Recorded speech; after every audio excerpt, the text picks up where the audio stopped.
नमस्कार। कहते हैं साहित्य समाज का दर्पण है और इस साहित्य रूपी दर्पण से किसी भी युग समाज के जीवन के बारे में जाना जा सकता है कि वह प्रगति पर है या अवनति की ओर जा रहा है। अपनी कुशल प्रतिभा से साहित्यकार साहित्य को जन्म देता है।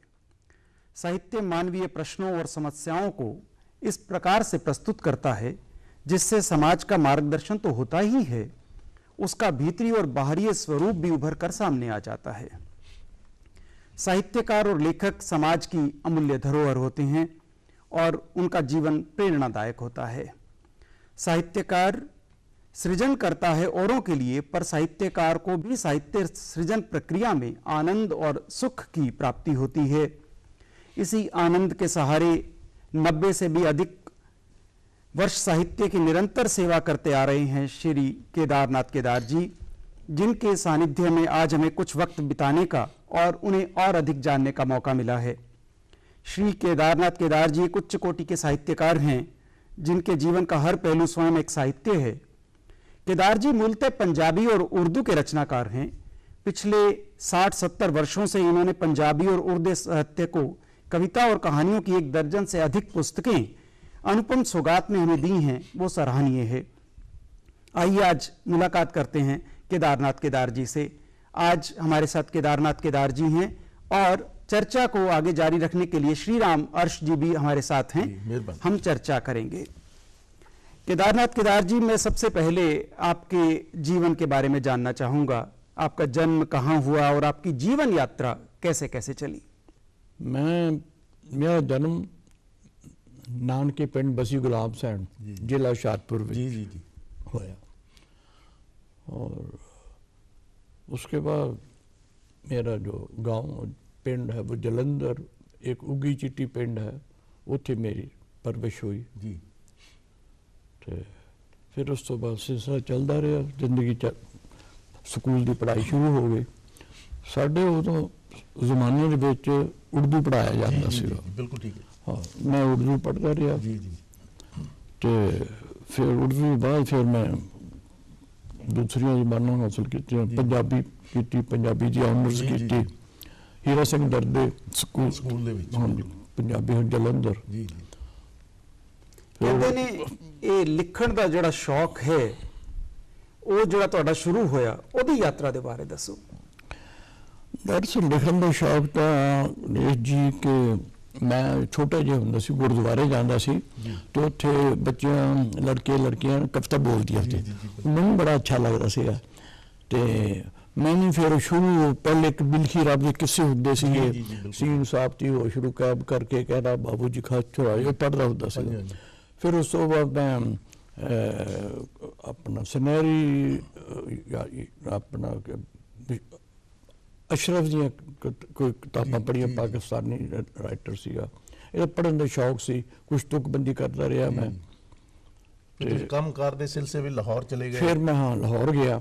लाहौर दे विच मैनूं अर्शी साहब फिर एक उस्ताद अर्शी मान सिंह मिले, उन्हें मैनूं कविता दी पिंगल दसिया, लिखना दसिया और उत्थे की करते सी और शाम नूं उहदे शागिर्द बैठ जाते सीगे साडे, वो एक तरह मिसरा दिंदे हुंदे सीगे। उस तो बाद उन्हें कहना भी काका 3 मिसरे ना होर बड़े पूरे 4 कर, वो फिर उत्थों गलबात शुरू हुई। फिर बस उन्होंने मैनूं सिखाया और पहली दा केदार जी शुरू विच तुसीं धार्मिक कवितावां लिखियां? हाँ, मैं धार्मिक किताबां किताब लिखदा रहा और पहली कविता जो मैं स्टेज के उत्ते आई तो मेरिया लत्तां कंबदियां सीगियां। उस वेले असीं एंटी पाकिस्तान डे मनाया सीगा लाहौर कैंट, लाहौर दे विच। वो मैनूं उहदियां 2 सतरां अजे तक याद हैं। वो मैं इस तरह लिखिया सी जी कि अब्बा 5 आबां दे नाल पंजाब बनिया। जी जी जी। आप पानी जी जी बिल्कुल। 5 आबां दे नाल पंजाब बनिया, 5 कक्कियां नाल सरदार पाईओ। वाकई वाकई। क्यों ना खालसा फिर पंजाब खातर देवे जान भी अपनी वार पाई भाई। वो एंटी पाकिस्तान डे मनाया सी असीं, लेकिन पाकिस्तान तो बन गया। तो लाहौर कैंट वो पहली जिंदगी दे जो स्टेज उत्ते मेरी कविता सी उत्थे सुनाई सी। फिर उस तो बाद ड्रामे लिखे ਜੀ ਜਾਂ ਹਾਂ ਡਰਾਮੇ ਵਾਲਾ 40-50 ਡਰਾਮੇ ਲਿਖੇ। ਉਦੋਂ ਨਵਾਂ ਰੇਡੀਓ ਸਟੇਸ਼ਨ ਜਲੰਧਰ ਜੀ ਜੀ ਜੀ ਆਇਆ ਸੀਗਾ। ਉਹਦੇ ਨਾਲ ਤੁਸੀਂ ਮੇਰੇ ਖਿਆਲ ਪਹਿਲਾਂ ਰਾਮਲੀਲਾ ਵਗੈਰਾ ਵਿੱਚ ਵੀ ਇੰਟਰਸਟ ਰੱਖਦੇ ਸੀ ਤੇ ਮੇਰੇ ਖਿਆਲ ਪਾਰਟਿਸਿਪੇਟ ਕਰਦੇ ਸੀ। ਮੈਂ ਵੀ ਸਾਰੇ ਇਦਾਂ ਦੇ ਕੰਮ ਕਰਦਾ ਰਿਹਾ, ਉਹਦੇ ਨਾਲ ਜੁੜੇ ਹੋ ਸੀ। ਮੈਂ ਉੱਥੇ ਜੈ ਸ਼ੈਕ ਡਰਾਮਾ ਕਲੱਬ ਸੀ, ਉਹਦਾ ਮੈਂ ਡਾਇਰੈਕਟਰ ਸੀ। ਉਹਦੇ ਵਿੱਚ ਫਿਰ ਮੈਂ ਕਈ ਪਾਰਟ ਵੀ ਆਪ ਕਰਦਾ ਹੁੰਦਾ, ਬੱਚਿਆਂ ਤੋਂ ਵੀ ਕਰਾਉਂਦਾ ਹੁੰਦਾ ਸੀਗਾ। ਜਿਹੜਾ ਨਹੀਂ ਉਹ ਕੋਈ ਪਾਰਟ ਕਰ ਸਕਦੇ ਸੀ ਉਹ ਮੈਂ ਕਰਦਾ ਸੀਗਾ। ਮੈਂ ਜਿਸ ਤਰ੍ਹਾਂ ਸ਼ਰਵਨ ਦਾ ਪਿਤਾ, ਹਾਂਜੀ, ਅਭਮਨੂ, ਫਿਰ ਹੋਰ ਕਈ ਜਿਹੜੇ ਵੀ ਔਖੇ ਪਾਰਟ ਹੁੰਦੇ ਸੀ, ਜੀ ਦਾ ਪਾਰਟ ਹੋਇਆ ਜਾਂ ਉਹਦੇ ਨਾਲ ਫਿਰ ਤੁਸੀਂ ਡਰਾਮੇ ਲਿਖਣੇ ਵੀ ਸ਼ੁਰੂ ਕਰਤੇ। ਮੈਂ ਸੁਣਿਆ ਸੀ ਵੀ ਤੁਸੀਂ 50 ਦੇ ਆਸ-ਪਾਸ ਡਰਾਮਾ ਲਿਖੇ ਨੇ ਤੇ ਡਾਇਰੈਕਟ ਵੀ ਕੀਤੇ ਨੇ, ਤੇ ਰੇਡੀਓ ਸਟੇਸ਼ਨ ਜਲੰਧਰ ਵਿੱਚ ਵੀ ਤੁਹਾਡਾ ਫਿਰ ਤੁਹਾਡੇ ਡਰਾਮੇ ਬ੍ਰੌਡਕਾਸਟ ਵੀ ਹੁੰਦੇ ਰਹੇ। ਉਹਦੇ ਬਾਰੇ ਦੱਸੋ ਸਰ। ਮੈਂ ਜਿਸ ਵੇਲੇ ਜਲੰਧਰ ਸੀ ਜੀ, ਤੇ ਉਸ ਵੇਲੇ ਜਾਤੀ ਪ੍ਰੋਗਰਾਮ ਸੁਣਦਾ ਹੁੰਦਾ ਸੀ, ਟੁਣੀਆਂ ਰਾਮ ਵਗੈਰਾ ਜੇ ਸਾਰੇ ਇਕੱਠੇ ਹੁੰਦੇ ਸੀ। ਤੇ ਮੈਂ ਉਸ ਆਡੀਸ਼ਨ ਦੇਣ ਗਿਆ ਤੇ ਮੈਨੂੰ ਪਾਸ ਕਰ ਦਿੱਤਾ। ਫਿਰ ਉਸ ਤੋਂ ਬਾਅਦ ਮੈਂ ਡਰਾਮੇ 'ਚ ਹਿੱਸਾ ਲੈਣ ਲੱਗ ਪਿਆ। 2 ਮਹੀਨੇ ਬਾਅਦ ਸਾਨੂੰ ਆਡੀਸ਼ਨ ਦੇਣ। ਫਿਰ ਮੈਂ ਇੱਕ ਮੈਂ ਝਲਕੀ ਲਿਖੀ, ਉਹ ਪਹਿਲੀ ਝਲਕੀ ਚਾਚਾ ਚਾਹ ਗਰਮ ਹੈ। ਉਹ ਆਪਣੀ ਜ਼ਿੰਦਗੀ ਦੇ ਵਿੱਚ ਹੀ ਸੀ ਇੱਕ ਘਟਨਾ, ਉਹ ਵੀ ਉਹਨੂੰ ਪਸੰਦ ਆਈ। ਬਸ ਫਿਰ ਸਿਲਸਿਲਾ ਚੱਲ ਪਿਆ ਇੱਦਾਂ ਹੀ। ਉਹ ਡਰਾਮੇ ਵੀ ਲਿਖਣੇ ਸ਼ੁਰੂ ਕਰਤੇ, ਝਲਕੀਆਂ ਵੀ ਲਿਖਣੀਆਂ ਸ਼ੁਰੂ ਕਰ ਦਿੱਤੀਆਂ, ਤੇ ਡਰਾਮਾ ਵਾਇਸ, ਡਰਾਮਾ ਰਾਈਟਰ ਮੈਂ ਉੱਥੇ ਹੋ ਗਿਆ। ਹੁਣ ਕਵਿਤਾ ਵੱਲ ਨੂੰ ਮੁੜ ਕੇ ਆਉਂਦੇ, ਲਾਹੌਰ ਦੇ ਵੀ ਤੁਹਾਡੇ ਉਸਤਾਦ ਨੇ ਤੁਹਾਨੂੰ ਇੱਕ ਗੱਲ ਕਹੀ ਸੀ ਕਿ ਸ਼ਿੰਗਾਰ ਰਸ ਜਿਹੜਾ ਉਹ ਪ੍ਰਧਾਨ ਆ, ਤਾਂ ਉਸ ਵਿੱਚ ਲਿਖਣਾ ਸ਼ੁਰੂ ਕਰੋ। ਹਾਂ, ਇਹ ਗੱਲ ਠੀਕ ਹੈ ਤੁਹਾਡੀ ਕਿ ਮੈਂ ਬਚਪਨ ਤੋਂ ਹੀ ਪਤਾ ਨਹੀਂ ਪਿਛਲੇ ਵੀ ਜਨਮਾਂ ਦਾ ਹੁੰਦਾ ਸੀ ਤਾਂ ਮੈਂ ਗੀਤਾ ਵਗੈਰਾ ਪੜ੍ਹਦਾ ਹੁੰਦਾ ਸੀਗਾ। ਤੇ ਘਰਦਿਆਂ ਨੇ ਕਹਿਣਾ ਇਹ ਪਤਾ ਨਹੀਂ ਭਗਤ ਕਿੱਥੋਂ ਸਾਡੇ ਘਰ ਜੰਮ ਪਿਆ। ਮੈਂ ਹੀ ਸਾਰੇ ਸ਼ੌਕ ਸੀ, ਕੁਦਰਤੀ ਪਿਛਲਾ ਸਮਝ ਲਓ ਤੁਸੀਂ ਸੀ ਕਿ ਮੰਦਰ ਜਾਣਾ, ਪਾਲ ਚੜਾਣੀ, ਤਾਂ ਗੀਤਾ ਪਾਣੀ ਉਰਦੂ ਦੇ ਵਿੱਚ ਲਿਖੀ ਹੁੰਦੀ ਸੀ, ਤਾਂ ਫਿਰ ਪੜ੍ਹਨਾ। ਤੇ ਫਿਰ ਉਹਨਾਂ ਨੇ ਕਹਿਣਾ ਕੋਈ ਤਾਰਾ ਮਿਸਰਾ ਦੇਣਾ, ਤੇ ਉਹਨਾਂ ਨੇ ਕਹਿਣਾ ਕੋਈ ਮੈਂ ਕੋਈ ਲਿਖ ਦਿੰਦਾ ਖੁੱਲ ਗਈਆਂ ਬੇਸ਼ਤ ਦੀਆਂ ਤਾਕੀਆਂ ਨੇ, ਹੈ ਉਹਨਾਂ ਨੇ ਕਹਿਣਾ ਬੇਸ਼ਤ ਦੀਆਂ ਤਾਕੀਆਂ ਤੋਂ ਬਾਅਦ ਤੁਸੀਂ ਇੱਧਰਲੇ ਪਾਸੇ ਆਓ, ਸ਼ਿੰਗਾਰ ਰਸ ਦੀਆਂ ਕਵਿਤਾ ਲਿਖੋ। ਉਹ ਸ਼ਿੰਗਾਰ ਰਸ ਦੀ ਕਵਿਤਾ ਦੇ ਲਿਖਣ ਦੇ ਵਿੱਚ ਤੁਹਾਡਾ ਜਿਹੜਾ ਜ਼ਿਆਦਾ ਲਿਖਣ ਦਾ ਤੁਹਾਡਾ ਹੋਏਗਾ। ਸ਼ਿੰਗਾਰ ਰਸ ਪ੍ਰਧਾਨ ਰਸ ਹੁੰਦਾ ਹੈ ਜੀ। ਵੈਸੇ 3-4 ਰਸ ਕਰਾਉਣਾ ਰਸ ਹੈ, ਸ਼ਾਂਤੀ ਰਸ ਹੈ, ਪਿਆਰ ਦੇਸ਼ ਪਿਆਰ ਰਸ ਹੈ, ਇਹ ਤੇ ਉਹ ਫਿਰ ਉਸ ਤੋਂ ਬਾਅਦ ਮੈਂ ਜੀ ਫਿਰ ਕਾਫੀ ਕੁਛ ਰੋਮਾਂਟਿਕ ਕਵਿਤਾ ਲਿਖੀਆਂ।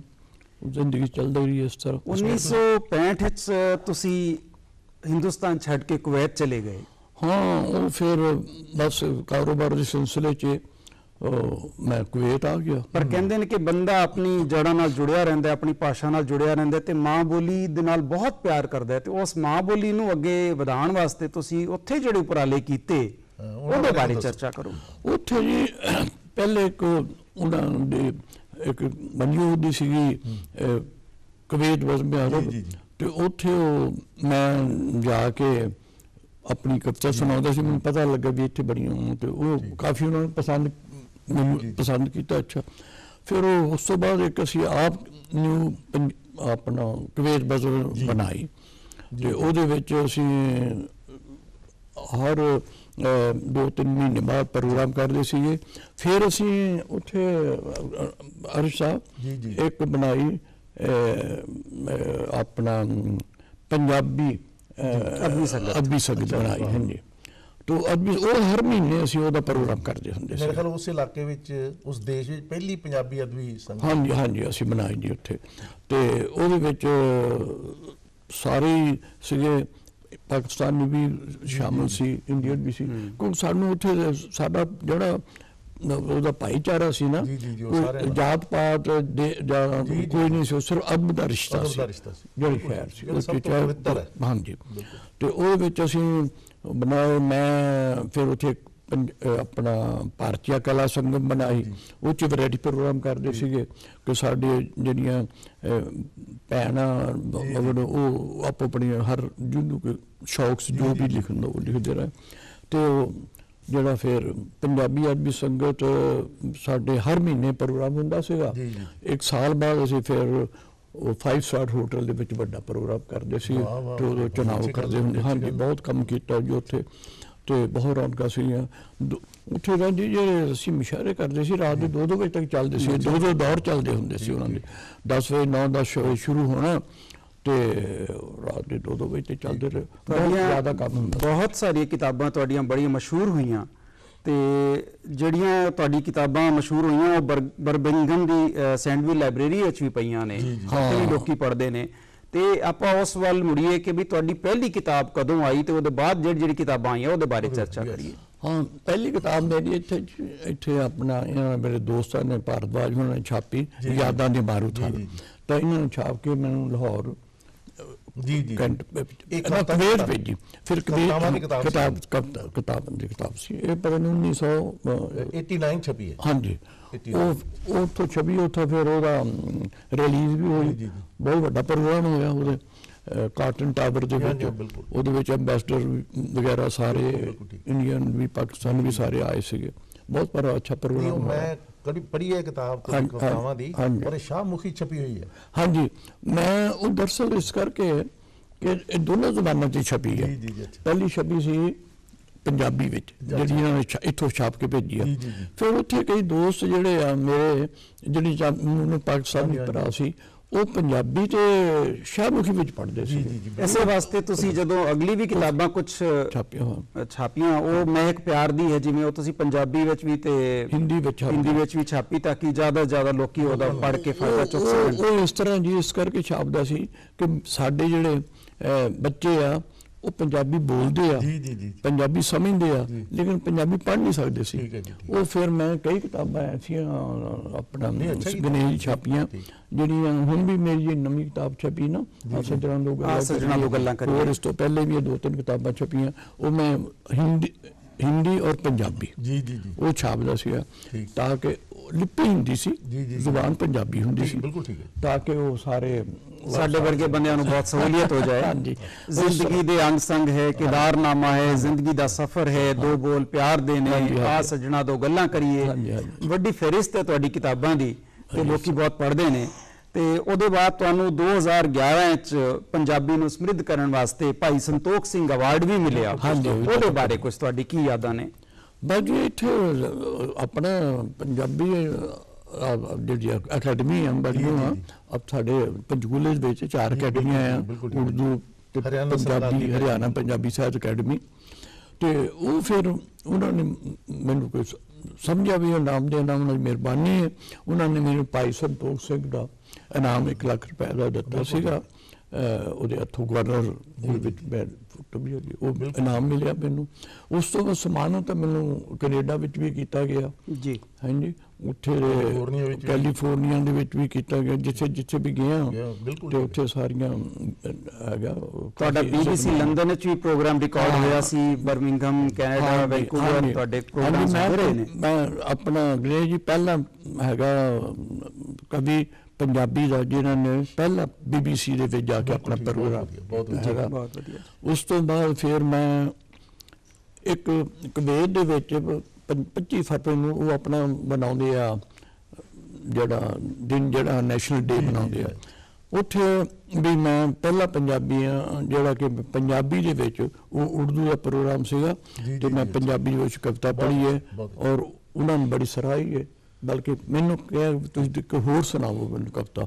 ਤੇ ਇਸ ਤਰ੍ਹਾਂ ਮੈਂ ਜਿੱਥੇ ਵੀ ਹੋਇਆ ਆਪਣੇ ਮਾਂ ਬੋਲੀ ਦਾ ਪ੍ਰਚਾਰ ਕਰਦਾ ਰਿਹਾ। ਤੁਸੀਂ ਇਸ ਲਈ ਤੁਹਾਨੂੰ ਵਿਦੇਸ਼ ਵਿੱਚ ਬਾਊ ਜੀ ਵੀ ਕਹਿੰਦੇ ਨੇ? ਹਾਂਜੀ, ਬਾਊ ਜੀ ਮੈਨੂੰ ਮੈਂ ਜਿਹੜੇ ਕੀ ਨਾਂ ਕੁਵੈਤ ਦੇ ਵਿੱਚ ਮੈਂ ਉੱਥੇ ਬਣਾਈ ਸੀ ਕੁਵੈਤ ਬਜ਼ਮੇ ਅਦਬ। ਹੁਣ ਮੈਂ ਗਿਆ 2 ਮਹੀਨੇ ਹੋਏ।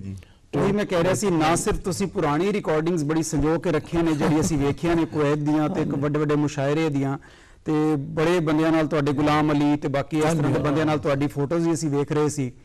ਤੇ ਜਿਹੜੇ ਪ੍ਰੋਗਰਾਮ ਪਿੱਛਾ ਕਰਦੇ ਰਹੇ ਹੋ, ਲੇਕਿਨ ਹੁਣੇ ਜਿਹੜੇ ਤੁਸੀਂ ਕੁਵੈਤ ਹੋ ਕੇ ਆਏ ਹੋ ਤਾਂ ਤੁਹਾਨੂੰ ਸਪੈਸ਼ਲ ਉਹਨਾਂ ਨੇ ਤੁਹਾਡੇ ਲਈ ਕਈ ਸਾਰੇ ਪ੍ਰੋਗਰਾਮ ਕੀਤੇ ਤੇ ਤੁਹਾਨੂੰ ਨਵਾਜ਼ਿਆ, ਉਹਦੇ ਬਾਰੇ ਚਰਚਾ ਕਰੋ। ਹਾਂ, ਮੇਰੇ ਬੱਚੇ ਉੱਥੇ ਰਹਿੰਦੇ ਆ ਜੀ। ਤੇ ਉੱਥੇ ਜਿਹੜੀ ਬਜ਼ਮ ਬਣਾਈ ਹੋਈ ਸੀ ਨਾ ਕੁਵੈਤ ਬਜ਼ਮ, ਉਹ ਹੁਣ ਤੱਕ ਚੱਲਦੀ ਹੈਗੀ। ਤੇ ਉਹਨਾਂ ਕੇ ਹਾਂਜੀ, ਮੈਂ ਉਹਨਾਂ ਮੋਢੀ ਆ ਤੇ ਮੇਰੇ ਜਦ ਮੈਂ ਗਿਆ ਤੇ ਉਹਨਾਂ ਨੇ ਫਿਰ ਪ੍ਰੋਗਰਾਮ ਰੱਖਿਆ। ਵਿਕਰਾਰ ਜੀ ਆਏ ਤੁਹਾਡੀ, ਅਸੀਂ ਦੇਖ ਲਓ ਉਹ ਚੱਲਦੀ ਪਈ ਹੈ ਤੁਹਾਡੇ ਨਾਂ ਦੀ। ਤਾਂ ਉੱਥੇ ਫਿਰ ਆਪਣਾ ਕਈ ਪ੍ਰੋਗਰਾਮ ਕੀਤੇ। ਉੱਥੇ ਇੱਕ ਹੋਰ ਹੈ, ਉਹਨਾਂ ਨੇ ਫਿਰ ਮੈਨੂੰ ਮਾਨ ਸਨਮਾਨ ਦਿੱਤਾ। ਹਾਂਜੀ, ਤੇ ਉੱਥੇ ਪ੍ਰੋਗਰਾਮ ਵੀ ਕੀਤੇ ਜੀ, ਮੈਂ ਜਾ ਕੇ ਕੀਤੇ ਪ੍ਰੋਗਰਾਮ ਸਾਰੇ ਕੀਤੇ ਉੱਥੇ। ਮੈਂ ਇਹਨਾਂ 'ਚ ਇੱਕ ਦੋ ਵਿਸ਼ੇ ਹੋਰ ਲਿਆਉਣਾ ਚਾਹਾਂਗਾ। ਸਾਰੀ ਦੁਨੀਆ ਨੇ, ਪੰਜਾਬੀ ਸਮਾਜ ਨੇ ਸੁਰਿੰਦਰ ਕੌਰ ਨੂੰ ਸੁਣਿਆ ਤੇ ਉਹਨਾਂ ਦੀ ਬੇਟੀ ਡੋਲੀ ਗੁਲੇਰੀਆ ਨੇ ਤੁਹਾਡੇ ਜਿਹੜੇ ਗੀਤ ਗਾ ਕੇ ਕਹਿੰਦੇ ਨੇ ਕਿ ਕਿਸੇ ਵੀ ਸਾਹਿਤਕਾਰ ਦੀ ਰਚਨਾਵਾਂ ਨੂੰ ਕੋਈ ਗਾ ਦਿੰਦਾ ਤੇ ਐਲਬਮ ਬਣ ਜਾਂਦੀ ਹੈ, ਉਹ ਅਮਰ ਜਿਹਾ ਹੋ ਜਾਂਦਾ ਹੈ ਤਾਂ ਕਿ ਉਹਨੂੰ ਲੋਕੀ ਸੁਣ ਸਕਦੇ ਨੇ। ਜਿਹੜਾ ਆ ਸੱਜਣਾ ਦੋ ਗੱਲਾਂ ਕਰੀਏ ਤੇ ਡੋਲੀ ਗੁਲੇਰੀਆ ਨੇ ਤੁਹਾਡੇ ਗੀਤ ਪਸੰਦ ਕੀਤੇ ਤੇ ਰਿਕਾਰਡਿੰਗ ਕਰਕੇ ਐਲਬਮ ਬਣਾਈ, ਉਹਦੇ ਬਾਰੇ ਜ਼ਰਾ ਚਰਚਾ। ਹਾਂਜੀ, ਡੋਲੀ ਗੁਲੇਰੀਆ ਦਰਅਸਲ ਉਹ ਜਿਸ ਜਿਹਨੂੰ ਕੋਈ ਕਵਿਤਾ ਪਸੰਦ ਆਵੇ, ਲੋਕੀ ਬਹੁਤ ਸਾਰੀਆਂ ਕਵਿਤਾ ਨੇ, ਉਹ ਫਿਰ ਹਰ ਕਿਸੇ ਰਿਕਾਰਡਿੰਗ ਜਿਹੜੀ ਉਹਨੂੰ ਪਸੰਦ ਆਉਣ ਕਵਿਤਾ ਉਹਨਾਂ ਨੇ ਮੈਂ ਭੇਜੀਆਂ ਤੇ ਉਹਨਾਂ ਨੇ ਉਹਦੇ ਵਿੱਚ ਉਹ ਛਾਂਟੀਆਂ। ਕਦੇ ਕਦਾਰ ਜੀ ਮੈਂ ਇਸ ਦੀ ਅਗਰ ਤੁਸੀਂ ਕਹੋ ਤਾਂ CD ਬਣਾਉਣੀ, ਮੈਂ ਕਿਹਾ ਠੀਕ ਹੈ। ਉਹ ਫਿਰ ਆ ਸੱਜਣਾ ਦੋ ਗੱਲਾਂ ਕਰੀਏ, ਲੋਕਾਂ ਨੇ ਬੜੀ ਪਸੰਦ ਕੀਤੀ ਜੀ। ਉੱਥੇ ਬਾਹਰ ਵੀ ਬਹੁਤ ਪਸੰਦ ਹੋ ਕੀਤੀ, ਇੱਥੇ ਵੀ ਲੋਕਾਂ ਨੇ ਪਸੰਦ ਕੀਤੀਆਂ। ਉਹ ਵਿੱਚ ਉਹ ਬਣਾਈ ਆ ਸੱਜਣਾ ਦੋ ਗੱਲਾਂ ਕਰਕੇ। ਜਦੋਂ ਤੁਸੀਂ ਭਾਰਤ ਵਾਪਸ ਆ ਗਏ ਕੁਵੈਤ ਤੇ ਲੰਦਨ ਦੇ ਪ੍ਰਵਾਸ ਦੇ ਬਾਅਦ, ਉਹਦੇ ਬਾਅਦ ਆ ਕੇ ਤੁਹਾਨੂੰ ਜਿਹੜੀ ਖਿੱਚ ਪਈ ਕਿ ਮੈਂ ਆਪਣੀ ਇੱਕ ਅਦਬੀ ਟਰਸਟ ਬਣਾਵਾਂ ਤੇ ਕੇਦਾਰ ਅਦਬੀ ਟਰਸਟ ਬਣਾਈ, ਜਿਹਦੇ ਕਿ ਲਗਭਗ ਹਰ ਮਹੀਨੇ ਤੁਸੀਂ ਆਪਣੇ ਖਰਚੇ ਨਾਲ ਪ੍ਰੋਗਰਾਮ ਕਰਦੇ ਹੋ। ਉਹਦੇ ਸਭ ਤੋਂ ਵੱਡੀ ਗੱਲ ਇਹ ਹੈ ਕਿ ਜਿਹੜੀ ਟਰਸਟ ਜਿਹੜੀ ਤੁਸੀਂ ਬਣਾਈ, ਉਹਦੇ ਸਾਰੇ ਦੇ ਸਾਰੇ ਪੈਸੇ ਆਪਣੇ ਲੱਖਾਂ ਰੁਪਏ ਲਾ ਕੇ ਤੁਸੀਂ ਉਹਦੀ ਟਰਸਟ ਬਣਾਈ, ਉਹਦੇ ਬਾਰੇ ਚ ਕੁਝ ਜਾਣਨਾ ਚਾਹਾਂਗੇ। ਆਪਣਾ ਸ਼ੌਕ ਹੈ ਜੀ। ਹਾਂਜੀ, ਕਿ ਮੈਂ ਜਿਸ ਵੇਲੇ ਲੰਡਨ ਦੇ ਵਿੱਚ ਵੀ ਮੈਨੂੰ ਬਹੁਤ ਸਨਮਾਨਿਤ ਕੀਤਾ, ਜਿਸ ਵੇਲੇ ਮੈਂ ਆਪਣੇ ਪੋਤੇ ਰਾਹੁਲ ਦੀ ਯਾਦ ਉਹਦੇ ਵਿੱਚ ਇਲਾਜ ਕਰਨ ਵਾਸਤੇ ਗਿਆ ਸੀ ਨਾ। ਉੱਥੇ ਫਿਰ ਉਹਨਾਂ ਨੇ ਇੱਕ ਹੈ ਪੰਜਾਬੀ ਲੰਡਨ ਦੇ ਵਿੱਚ ਇੱਕ ਬੜੀ ਵੱਡੀ ਸਭਾ ਬੜੀ ਉਹਨਾਂ ਮੈਨੂੰ ਸਨਮਾਨਿਆ। ਔਰ ਉੱਥੇ ਮੇਰੀਆਂ ਕਿਤਾਬਾਂ ਵੀ ਤੁਹਾਨੂੰ ਦੱਸਿਆ, ਜਿਸ ਤਰ੍ਹਾਂ ਪਹਿਲਾਂ ਦੱਸਿਆ ਰੱਖੀਆਂ ਗਈਆਂ। ਤੇ ਉਹ ਫਿਰ ਉੱਥੋਂ ਜਿਸ ਵੇਲੇ ਮੇਰਾ ਉੱਥੇ ਇਰਾਦਾ ਸੀਗਾ ਕਿ ਮੈਂ ਜਾ ਕੇ ਆਪਣਾ ਵਾਪਸ ਜਾਵਾਂ ਤੇ ਮੈਂ ਅਸੀਂ ਜੋ ਕੋਈ ਕਵੀ ਦਾ ਵਾਰ ਕਰਦੇ ਹਾਂ, 2 ਘੜੀਆਂ ਦੀ ਵਾਹ ਹੁੰਦੀ ਹੈ, ਚੱਲ ਜਾਂਦੀ। ਮੈਂ ਚਾਹੁੰਦਾ ਸੀ ਕਿ ਪੰਜਾਬੀ ਵਾਸਤੇ ਇੱਕ ਐਸਾ ਠੋਸ ਕੰਮ ਕਰਾਂ ਕਿ ਮੈਂ ਜਿਹੜੀ ਮੈਂ ਪਹਿਲਾਂ ਉੱਥੋਂ ਵੀ ਸੋਚ ਕੇ ਆਇਆ ਸੀਗਾ। ਇੱਥੇ ਫਿਰ ਮੈਂ ਕੇਦਾਰ ਅਦਬੀ ਟਰਸਟ ਬਣਾਇਆ। 5 ਲੱਖ ਰੁਪਈਆ ਮੈਂ ਆਪਣੀ ਜੇਬ ਚੋਂ ਕੱਢਿਆ ਤੇ ਥੋੜਾ ਬਹੁਤ ਚਲਾਤਾ। ਬਾਕੀ ਮੈਨੂੰ ਦੋਸਤ ਵੀ ਸਹਾਇਤਾ ਦਿੰਦੇ ਆ। ਹਾਂਜੀ, ਔਰ ਜਿਸ ਤਰ੍ਹਾਂ ਪਿੱਛੇ ਜੇ ਉਹਨਾਂ ਨੇ ਲੱਖ ਰੁਪਏ ਦਿੱਤਾ ਸੀ, ਜਿਹੜੇ ਵਜ਼ੀਰ ਨੇ ਦਿੱਤਾ, ਹੋਰ ਕੋ ਦਿੱਤੇ ਸੀ। तो मैं टेस्ट बनाया, ਉਹਦੇ ਵਿੱਚੋਂ ਕੋਈ ਮੇਰੇ ਤੋਂ ਬਾਅਦ ਵੀ ਉਹ ਕੋਈ ਬੱਚਾ ਉਹ ਚੋਂ ਪੈਸੇ ਨਹੀਂ ਕਢਾ ਸਕਦਾ। ਲੇਕਿਨ ਜਿਹੜਾ ਉਹ ਇੰਟਰਸਟ ਹੈਗਾ ਨਾ, ਉਹ ਮੈਂ ਬੰਦਿਆਂ ਨੂੰ ਸੌਂਪ ਜਾਣਾ, 2-4 ਬੰਦੇ ਤੁਹਾਡੇ ਵਰਗਿਆਂ ਨੂੰ, ਉਹਦਾ ਇੰਟਰਸਟ ਦੇ ਵਿੱਚੋਂ ਜਿਹੜਾ ਉਹਦਾ ਕੰਮ ਕਰੇਗਾ। ਜਾਂ ਜਿਹੜਾ ਸਕੂਲ ਦੇ ਬੱਚਾ ਪੰਜਾਬੀ ਚ ਫਸਟ ਆਉਂਦਾ ਉਹਨੂੰ ਨਾਮ ਦਿੱਤਾ ਜਾਏਗਾ। ਫਸਟ ਆਏ ਨੇ ਪੰਜਾਬੀ ਦੇ ਬੱਚੇ, ਉਹਨਾਂ ਨੂੰ ਤੁਸੀਂ ਪੁਰਸਕਾਰ ਦਿੱਤਾ। ਹਾਂਜੀ, ਬਸ ਇਸ ਤਰ੍ਹਾਂ ਉਹ ਆਪਣੀ ਮਾਂ ਬੋਲੀ ਦੀ ਸੇਵਾ ਕਰਦੇ ਰਹਿਣਗੇ। ਔਰ ਇਹ ਮੇਰਾ ਸ਼ੌਕ ਸੀਗਾ ਤੇ ਉਹ ਚੱਲਦਾ ਪਿਆ ਇਸ ਤਰ੍ਹਾਂ। ਉਹਦੇ ਤੇ ਕਈ ਦਫਾ ਮਹੀਨੇ 2 ਮਹੀਨਿਆਂ ਬਾਅਦ ਜਿਸ ਤਰ੍ਹਾਂ ਤੁਸੀਂ ਸਾਰੇ ਆਉਂਦੇ ਹੋ, ਆਪਾਂ ਇੱਕ ਪ੍ਰੋਗਰਾਮ ਵੀ ਕਰ ਲਿਆ। ਹਾਂਜੀ, ਤੇ ਇਸ ਤਰ੍ਹਾਂ ਮਾਂ ਬੋਲੀ ਦੀ ਸੇਵਾ ਕਰਦਾ ਹਾਂ ਜੀ ਮੈਂ। ਔਰ ਸਾਰੀ ਦੀ ਮਾਂ ਬੋਲੀ ਦੀ ਸੇਵਾ ਤੁਸੀਂ ਕਰ ਰਹੇ ਹੋ। ਤੁਸੀਂ ਇੱਕ ਨਵੇਂ ਸਾਲ ਤੇ ਕਵਿਤਾ ਵੀ ਲਿਖੀ ਹੈ। ਹਾਂਜੀ, ਕਵਿਤਾ ਅਸੀਂ ਹੁਣ ਸੁਣ ਲੈਂਦੇ ਹਾਂ ਤੁਹਾਡੇ। ਕਵਿਤਾ ਵੀ ਤੁਸੀਂ ਸੁਣਾ ਦਿਓ ਸਾਨੂੰ। ਲਓ ਸੁਣਾ ਦਿੰਦੇ ਜੀ, ਕਵਿਤਾ ਸੁਣਾ ਦਿੰਦੇ ਹਾਂ। ਕੀ ਇਹ ਲਓ ਥੋੜਾ ਸਾਡਾ ਸਰੋਤਿਆਂ ਦਾ ਸਾਡਾ ਜਿਹੜਾ ਨਾ। ਹਾਂਜੀ, ਨਵੇਂ ਸਾਲ ਦੀ ਕਵਿਤਾ ਜੀ ਮੈਂ ਲਿਖੀ ਕੁਛ ਇਸ ਤਰ੍ਹਾਂ। ਜੀ ਅਰਜ਼ ਕਰਦਾ ਜੀ ਕਿ ਨਵਾਂ ਸਾਲ ਤੂੰ ਜੰਮਿਆ, ਜੀ ਤੇਰੇ ਆਉਣ ਦਾ ਸਭ ਨੂੰ ਚਾਅ। ਠੀਕ ਹੈ। ਨਵਾਂ ਸਾਲ ਤੂੰ ਜੰਮਿਆ, ਤੇਰੇ ਆਉਣ ਦਾ ਸਭ ਨੂੰ ਚਾਅ। ਹਾਂਜੀ, ਤੇਰੇ ਚਿਹਰੇ ਦੇ ਉੱਤੇ ਹੁਣ ਗਮ ਦੀ ਕੋਈ ਲਕੀਰ ਨਾ ਹੋਵੇ। ਬਿਲਕੁਲ ਠੀਕ। ਤੇਰੇ ਚਿਹਰੇ ਦੇ ਉੱਤੇ ਹੁਣ ਗਮ ਦੀ ਕੋਈ ਲਕੀਰ ਨਾ ਹੋਵੇ। ਕਿਸੇ ਵੀ ਮਜਬੂਰੀ ਦੀ ਤੇਰੇ ਪੈਰੀ ਪਈ ਜੰਜੀਰ ਨਾ ਹੋਵੇ। ਬਹੁਤ ਅੱਛਾ। ਕਿਸੇ ਵੀ ਮਜਬੂਰੀ ਦੀ ਤੇਰੇ ਪੈਰੀ ਪਈ ਜੰਜੀਰ ਨਾ ਹੋਵੇ। ਕਿਸੇ ਗਰੀਬ ਦੀ ਬਹੁ ਬੇਟੀ ਧਨਵਾਨ ਦੀ ਬਣੀ ਜਗੀਰ ਨਾ ਹੋਵੇ। ਬਹੁਤ ਅੱਛੇ। ਕਿਸੇ ਗਰੀਬ ਦੀ ਬਹੁ ਬੇਟੀ ਧਨਵਾਨ ਦੀ ਬੜੀ ਜਗੀਰ ਨਾ ਹੋਵੇ। ਖੂਨ ਦੇ ਵਿੱਚ ਭਿੱਜੀ ਹੋਈ ਹੁਣ ਤੇਰੀ ਤਸਵੀਰ ਨਾ ਹੋਵੇ। ਬਹੁਤ ਅੱਛੇ, ਬਹੁਤ ਅੱਛੇ ਕੇਦਾਰ ਜੀ, ਬਹੁਤ ਅੱਛੇ। ਖੂਨ ਦੇ ਵਿੱਚ ਭਿੱਜੀ ਹੋਈ ਹੁਣ ਤੇਰੀ ਤਸਵੀਰ ਨਾ ਹੋਵੇ। ਤੇਰੇ ਸੱਚ ਦੇ ਅੰਦਰ ਦੇਖੀ ਝੂਠ ਨਾ ਦੇਵੇ ਕੋਈ ਮਲਾ। ਨਵਾਂ ਸਾਲ ਤੂੰ ਜੰਮਿਆ, ਤੇਰੇ ਆਉਣ ਦਾ ਸਭ ਚਾਅ। ਦੂਸਰਾ ਬੰਦ ਇਦਾਂ ਲਿਖਿਆ ਸੀ ਕਿ ਕਮਲਾਏ ਨਾ ਹੁਣ ਫੁੱਲ ਬਾਗ ਦਾ। ਜੀ ਡੱਬ ਵਾਲੀ ਹੁਣ ਘਟੇ ਨਾ ਘਟਣਾ, ਅੱਛਾ ਔਰ ਦਾਮਣੀ ਦੀ ਸੱਚਾ ਪਤਾ ਹੋਇਆ ਸੀਗਾ, ਹਾਂਜੀ। ਕਮਲਾਏ ਨਾ ਹੁਣ ਫੁੱਲ ਬਾਗ ਦਾ, ਡੱਬ ਵਾਲੀ ਹੁਣ ਘਟੇ ਨਾ ਘਟਣਾ, ਭਰੀ ਜਵਾਨੀ ਨਾਲ ਕਿਸੇ ਦੇ, ਮੌਤ ਦਾ ਦੇਖੀ ਮਲੇ ਨਾ ਬਟਨਾ। ਬਹੁਤ ਅੱਛਾ। तो शेर सी डर खौफ था दिल दे अंदर, सबक न पै जाए किधरे रटना, बुरी नजर ना जे कोई देखे, बुरी नजर ना जे कोई देखे,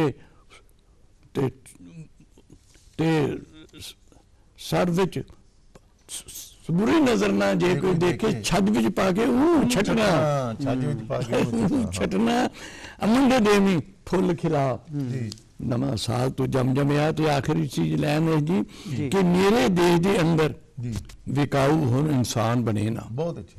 मेरे देश के अंदर हुन विकाऊ कोई इंसान बने ना, पैसे दे लालच विच आके बंदा कोई शैतान बने ना, पैसे दे लालच विच आके बंदा कोई शैतान बने ना, किसे दी इज्जत लुटने वाला ਜੀ ਜੀ ਜੀ हुन कोई हैवान बने ना, ਬਹੁਤ ਅੱਛਾ। रौन भरिया तेरा बेड़ा ਜੀ ਜੀ ਜੀ फिर किधरे सुनसान बने ना, किदार ना लगे नजर किसे दी, बुरी नजर तो इनू बचा, नवा साल तू जम जमया, तेरे आन दा सब नूं चा। ਲਓ ਜੀ ਅੱਜ ਨਵੇਂ ਸਾਲ ਦੇ ਵਿੱਚ ਨਵੇਂ ਸਾਲ ਦੀ ਜੀ ਐਂ ਕਹਿਤਾ ਵਧਾਈ ਦੇ ਦਿੱਤੀ। ਬਹੁਤ ਵਧੀਆ ਜੀ। ਇਹਦੇ ਇਲਾਵਾ ਅਸੀਂ ਗੱਲ ਕਰਨਾ ਚਾਹਾਂਗੇ ਤੁਹਾਡੇ ਬਾਰੇ ਜਿਹੜਾ ਅਭਿਨੰਦਨ ਗ੍ਰੰਥ ਛਪਿਆ ਹੈ, ਹਾਂਜੀ ਤੇ ਉਹਦੇ ਚ ਸਾਰੀ ਕਲੈਕਸ਼ਨ ਹੈ ਤੁਹਾਡੇ ਸਾਰੀ ਜੀਵਨੀ ਦੀ, ਤੇ ਜਿਹੜੇ ਵੀ ਆਪਣੇ ਸਮਾਜ ਦੇ ਵੱਡੇ ਬੰਦੇ ਨੇ ਉਹਨਾਂ ਸਾਰਿਆਂ ਨੇ ਤੁਹਾਡੇ ਬਾਰੇ ਚ ਉਹਦੇ ਚ ਲਿਖਿਆ ਹੈ, ਤੇ ਉਹ ਕਿਵੇਂ ਉਹ ਦਰਅਸਲ ਨਰੇਸ਼ ਜੀ ਇਸ ਤਰ੍ਹਾਂ ਹੋਇਆ ਜੀ। ਹਰਿਆਣਾ ਸਰਕਾਰ ਦੀ ਜਿਹੜੀ ਅਕੈਡਮੀ ਹੈ ਪੰਜਾਬੀ ਅਕੈਡਮੀ, ਉਸ ਨੇ ਉਸ ਤੋਂ ਬਾਅਦ ਕੁਝ ਦੋਸਤਾਂ ਨੇ ਸੋਚਿਆ ਵੀ ਕੇਦਾਰ ਜੀ ਐਡੇ ਵੱਡੇ ਵਿਅਕਤੀ ਐ, ਐਡੇ ਵੱਡੇ ਸਾਰੇ ਸ਼ਾਇਰ ਨੇ, ਬਿਲਕੁਲ ਜੀ ਬਿਲਕੁਲ, ਉਹਨੇ ਉਰਦੂ ਚ ਵੀ ਲਿਖਿਆ, ਪੰਜਾਬੀ ਚ ਵੀ ਲਿਖਿਆ, ਸੋ ਇਹਨਾਂ ਦੇ ਸਨਮਾਨ ਦੇ ਵਿੱਚ ਨਾ ਅਸੀਂ ਫਿਰ ਅਭਿਨੰਦਨ ਗ੍ਰੰਥ ਜਿਹੜਾ ਹੈ ਜੀ ਉਹ ਛਾਪਣ ਦਾ ਸੋਚਿਆ ਜੀ, ਔਰ ਵਿਉਂਤ ਬਣਾਈ ਵੀ ਬਿਲਕੁਲ। ਛਾਪਿਆ ਜਾਏ। ਉਸ ਤੋਂ ਬਾਅਦ ਫਿਰ ਕੋਈ ਰਚਨਾਵਾਂ ਮੰਗੀਆਂ ਗਈਆਂ, ਜੀ ਲੋਕਾਂ ਨੂੰ ਬੇਨਤੀ ਕੀਤੀ ਗਈ ਜਿਹੜੇ ਜੀ। ਕੇਦਾਰ ਜੀ ਨੂੰ ਜਾਣਦੇ ਜਾਣਦੇ ਹੋ, ਤੁਸੀਂ ਕੀ ਕੇਦਾਰ ਸੋਚਦੇ ਜੀ ਹੋ ਉਹਨਾਂ ਦੇ ਹਾਂ, ਬਾਰੇ ਚ? ਉਹਨਾਂ ਨੇ ਕੇਦਾਰ ਜੀ ਦੀ ਸ਼ਖਸੀਅਤ ਬਾਰੇ, ਕੇਦਾਰ ਜੀ ਦੀ ਪੋਇਟਰੀ ਬਾਰੇ ਬਿਲਕੁਲ। ਫਿਰ ਉਹਦੀ ਬੜਾ ਖੁੱਲ੍ਹ ਆਪਣੇ ਕੇ ਵਿਚਾਰ ਵਿਅਕਤ ਵਿਚਾਰ ਕੀਤੇ। ਆਏ। ਉਹ ਹੈ ਅਭਿਨੰਦਨ ਗ੍ਰੰਥ, ਉਹਦਾ ਫਾਇਦਾ ਜਿਹੜਾ ਇਹ ਉਹਨਾਂ ਨੂੰ ਹੋਇਆ, ਫਿਰ ਪੇਸ਼ ਕੀਤਾ ਗਿਆ। ਉਹਦਾ ਫਾਇਦਾ ਇਹ ਹੋਇਆ ਕਿ ਜਿਹੜਾ ਵੀ ਉਸ ਨੂੰ ਪੜਦਾ ਉਹ ਪੂਰੀ ਜੀਵਨੀ ਕੇਦਾਰ ਜੀ ਦੀ ਤੇ ਉਹਨਾਂ ਕੋਲ ਪ੍ਰੇਰਣਾ ਲੈ ਸਕਦਾ ਹੈ, ਤੇ ਅੱਗੇ ਆਉਣ ਵਾਲੇ ਸਮਾਜ ਦੇ ਬੰਦਿਆਂ ਵਾਸਤੇ ਉਹ ਬਹੁਤ ਕੰਮ ਦੀ ਵਧੀਆ ਚੀਜ਼ ਹੈ। ਬਿਲਕੁਲ, ਉਹ ਇੱਕ ਦਸਤਾਵੇਜ਼ ਹੈ ਇਹਨਾਂ ਬਾਰੇ। ਹੁਣ ਮੈਂ ਇੱਕ ਦੋ ਜਿਹੜੀ ਤੁਹਾਨੂੰ ਯਾਦ ਹੋਣ, ਜਿਹੜੇ ਤੁਹਾਡੇ ਮਨਪਸੰਦ ਹੋਣ, ਦੋ ਦੋ ਚਾਰ ਚਾਰ ਸ਼ੇਰ ਤੁਹਾਡੀ ਕਵਿਤਾਵਾਂ ਦੇ, ਹਾਂ ਉਹ ਸੁਣਾ। ਉਹ ਸਾਨੂੰ ਹੋਰ ਸੁਣਾ ਦਿਓ ਜੀ। ਉਹ ਇਸ ਤਰ੍ਹਾਂ ਲਿਖੇ, ਕਦ ਤੱਕ ਬੁਜ਼ਦਲੀ ਦੇ ਨਾਲ ਲਾਈ ਲਾਂਝ ਰੱਖਣੀ ਹੈ, ਹਾਂ ਹਾਂ ਬਹੁਤ ਅੱਛਾ। ਕਦ ਤੱਕ ਬੁਜ਼ਦਲੀ ਦੇ ਨਾਲ ਲਾਈ ਲਾਂਝ ਰੱਖਣੀ ਹੈ, ਤੇ ਕਦ ਤੱਕ ਜ਼ਿੰਦਗੀ ਦੇ ਵਿੱਚ ਪਾਈ ਭਾਂਜ ਰੱਖਣੀ ਹੈ। ਵਾਹ तो शेर सी कि मेरे खून ना, हाँ। मेरे खून ना नफरत दी जेकर अग बुझ जाए, हाँ। मेरे खून ना नफरत दी जेकर अग बुझ जाए, ते ले लो जान मेरी, ये मैं कद तक सांभ रखनी है। बहुत अच्छे। है जी। तो शेर सी ये मेला दो घड़ियां दा, ये मेला दो घड़ियां दा, इत्थे किस बैठ रहना है, कद तक किसे ना इत्थे किसे ना सांझ रखनी है। तो शेर काबिल गौर एक होर है जी, क्यों नहीं बेधड़क होके दिल दी गल कहंदे हो, क्यों नहीं बेधड़क होके दिल दी गल कहंदे हो, कद तक उभरदी दिल च दबा के हां रखनी है। क्या बात है। तो शेर एक है वो, क्यों नहीं मिलके आपस विच मुहब्बत नूं करो पैदा, क्यों नहीं मिलके आपस विच मुहब्बत नूं करो पैदा, कद तक प्यार दी ये कोख दसो बांझ रखनी है। वाह वाह तो शेर है कि पिछा प्यार दी कैदार नूं हुण पा दियो यार, वाह वाह। पिछा प्यार दी कैदार नूं हुण पा दियो यारो, कद तक दिल दी बाटी ये मैं खाली मांझ रखनी है। बहुत अच्छे। तो मेरे खून बहुत नफरत दी जेकर अग बुझ जाए, ते ले लो जान मेरी, ये मैं कद तक सांभ ਜੀ रखनी। ਜਿੱਥੇ ਜਿੱਥੇ ਕਵਿਤਾ ਪੜ੍ਹੀ ਹੈ ਕੇਦਾਰ ਜੀ ਨੇ, ਬਿਲਕੁਲ। ਤੁਸੀਂ ਯਕੀਨ ਕਰੋ ਵੀ ਬਾਕੀ ਦੀਆਂ ਕਵਿਤਾਵਾਂ ਦੀ ਜਿਹੜਾ ਬਾਟੀ ਮਾਂ ਜੀ ਦਿੰਦੇ ਸਨ। ਬਿਲਕੁਲ ਸਹੀ ਗੱਲ ਹੈ ਜੀ। ਇਹਨਾਂ ਦੀ ਇੰਨੀ ਉੱਥੇ ਵਰਦੀ ਸੀ। ਬੜੇ ਨਿਸ਼ਠਾਵਾਨ ਤੇ ਸਮਰਪਿਤ ਲੇਖਕ ਰਹੇ ਨੇ। ਕਹਿੰਦੇ ਨੇ ਕਿ ਇਹਨਾਂ ਸਮਰਪਿਤ ਲੇਖਕਾਂ ਦੇ ਕਾਰਨ ਹੀ ਭਾਸ਼ਾਵਾਂ ਜੀਵਿਤ ਰਹਿੰਦੀਆਂ ਨੇ। ਪੰਜਾਬੀ ਭਾਸ਼ਾ 'ਚ ਇਹਨਾਂ ਦੀ ਰਚਨਾਵਾਂ ਤੇ ਸੇਵਾਵਾਂ ਹਮੇਸ਼ਾ ਯਾਦ ਕੀਤੀਆਂ ਜਾਂਦੀਆਂ ਰਹਿਣਗੀਆਂ, ਤੇ ਦੀਰਘ ਜੀਵੀ ਹੋਣ ਤੇ ਸਕਰੀय ਰੂਪ ਨਾਲ ਸਾਹਿਤਕ ਸਿਰਜਣ ਕਰਦੇ ਰਹਿਣ, ਇਹੀ ਸਾਡੀ ਪ੍ਰਭੂ ਨਾਲ ਪ੍ਰਾਰਥਨਾ ਹੈ, ਤੇ ਸਾਡੀ ਬਹੁਤ ਬਹੁਤ ਸ਼ੁਭਕਾਮਨਾਵਾਂ ਨੇ। ਤੁਸੀਂ ਸਟੂਡੀਓ 'ਚ ਆਏ, ਤੁਹਾਡਾ ਬਹੁਤ ਬਹੁਤ ਧੰਨਵਾਦ। Thank you.